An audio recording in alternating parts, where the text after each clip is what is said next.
Kadim. Assalamualaikum warahmatullahi wabarakatuh. Kami dari kelompok 10. Perkenalkan, nama saya Aini Heriani dan rekan saya Ayu Sitra Lestari, Nur Hasanah. Afifah. Kami di sini akan mendatangi SD 47 Mataram. Tujuan kami ke SD 47 Mataram ini akan datang wawancara. Selamat menyaksikan. Assalamualaikum warahmatullahi wabarakatuh. Kami dari kelompok 10 ingin mewawancarai kepala sekolah SD Negeri 47 Mataram. Baikku, langsung saja kita ke pertama. Bagaimana pola implementasi sekolah yang Bapak Ibu terapkan di sekolah ini? Baik, untuk pola manajemen transaksi sekolah atau MBS itu kita terapkan itu kita fokusnya itu pada peningkatan mutu pembelajaran. Peningkatan mutu pembelajaran itu sudah kita lakukan dalam satuan kurikulum satuan SD Negeri 47 Mataram, di mana di kurikulum satuan itu di sana itu sudah ada perencanaannya, sudah ada organisasiannya, terkait dengan pembelajaran. Organisasi itu terkait dengan struktur sekolah yang ada di Satuan 7 Mataram, profil guru dan tenaga kependidikan, kemitraan sekolah dengan dengan pihak luar, misalnya seperti Muhammadiyah, Universitas Mataram, atau sponsor-sponsor yang lainnya. Itu sudah terangkum dalam satu kurikulum kita satuan pendidikan. Itu salah satu ini di mana di kurikulum itu tentunya kita ambil dari visi misi sekolah. Visi misi sekolah itu kita sesuaikan lagi dengan perencanaannya, pembelajarannya, ataupun tujuan pembelajaran yang mau dicapai berdasarkan dari kurikulum satuan pendidikan.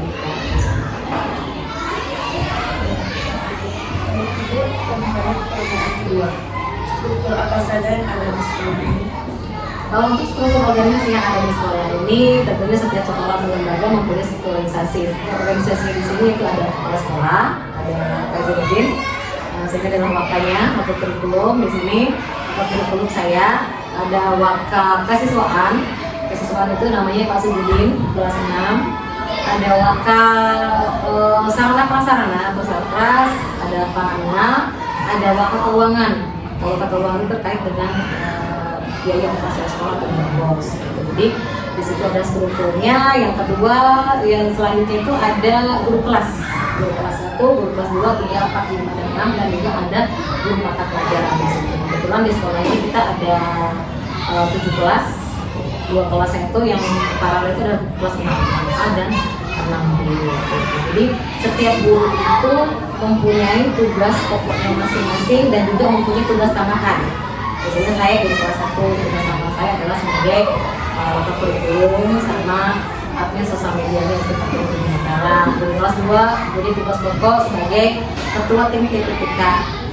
Kelas 3 dan sebagainya itu mempunyai tugas yang masing-masing. Juga ada di sini penjaga sekolah. Itu adalah struktur organisasi yang ada di SD 47. Jadi setiap guru itu mempunyai tugas tambahan masing-masing.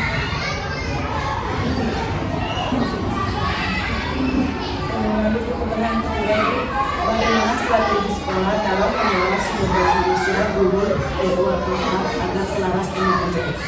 Oke, strategi sekolah terkait dengan manajemen berbasis sekolah. Strateginya itu maksudnya strategi yang digunakan manajemen berbasis sekolah.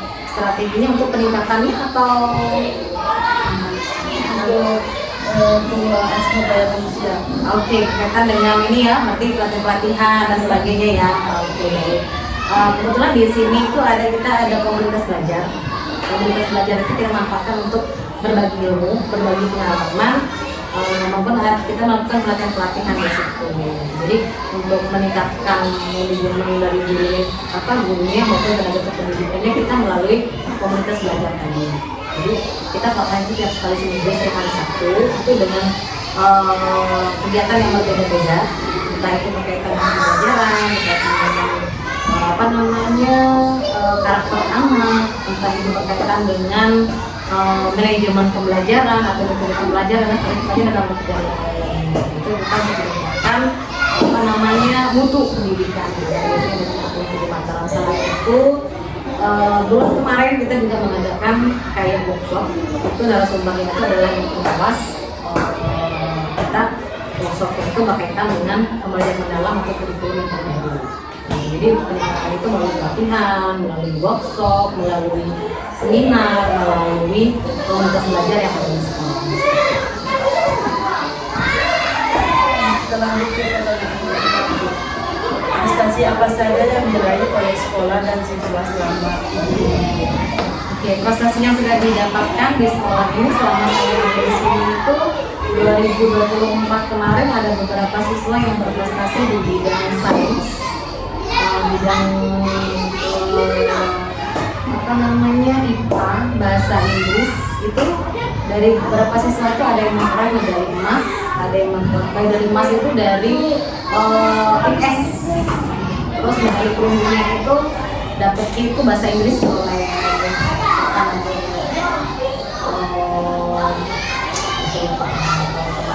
kalau yang IPS itu Farzan, kalau bahasa Inggris Nahniu, bahasa Inggris itu dia memperoleh medali perak. Kalau untuk yang tahun ini 2025, kalau kemarin berdasarkan di Muhammadiyah itu ada satu anak tapi memperoleh 2 medali. Medali emas itu dia di Olimpiade IPS. Bahasa Inggrisnya dia mendapatkan medali perunggu. Ada beberapa anak lagi yang mendapatkan perunggu di bidang sains. Ada si Ratu, ada juga Aska, dia dalam sains dapat medali perunggu juga.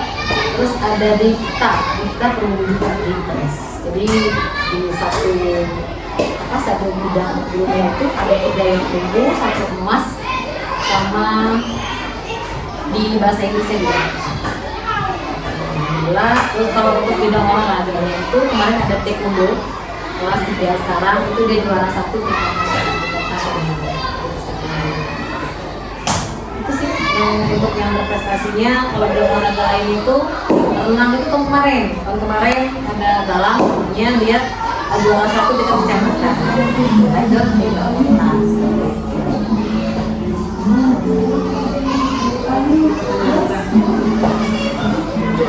Kemandirian sekolah, usaha apa saja yang ada di sekolah?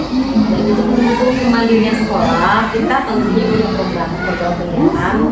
Dalam 1 tahun itu kita punya 2 program unggulan atau mungkin program yang tetap kita laksanakan. Yang pertama itu pentas seni tetap kita laksanakan itu pada saat perpisahan dan pembagian rapor. Itu dia anak-anak menunjukkan bakatnya masing-masing, entah itu menari, fashion show, nyanyi, teatrikal dan sebagainya. Itu bisa ditunjukkan pada saat pentas seni dan pembagian rapor. Selain itu kita juga ada entrepreneurship. Entrepreneurship itu seperti kayak proyek yang dilakukan oleh anak dalam satu kelas itu kita bagi menjadi beberapa kelompok. Nah nanti dari kelompok itu mereka membuat sesuatu yang bisa menghasilkan uang, misalnya buat jajan, buat kerajinan atau buat apa saja yang bisa menghasilkan uang. Nanti dia itu kegiatannya kita lakukan kayak bazar gitu. Bazar nanti kita minta hadiah orang tua untuk bisa mengikuti. Nanti dari orang tua bisa memilih hasil dari tiap kelompok tadi itu interpretasi. Selain itu ada kita uji tasmik. Uji tasmik itu untuk kelas 6. Itu untuk mengukur sejauh mana perkembangan anak dalam menghafal juz 30. Kalau seandainya dia bisa menghafal juz 30, itu berarti dia lulus mendapatkan sertifikat. Tapi kalau seandainya dia belum bisa, misalnya pas ujian, ulangi lagi, belajar lagi, nanti diujian lagi, belajar lagi, nanti diujian lagi sampai dia memang tuntas untuk 1 juz. Itu indikasinya di situ. Selain itu kalau untuk di bidang olahraga ada beberapa yang kita kembangkan juga di situ. Ada renang, ada sepak bola, ada pramuka, ada karate. Itu sih yang menjadi program sekolah untuk meningkatkan itu ya, untuk kemandirian.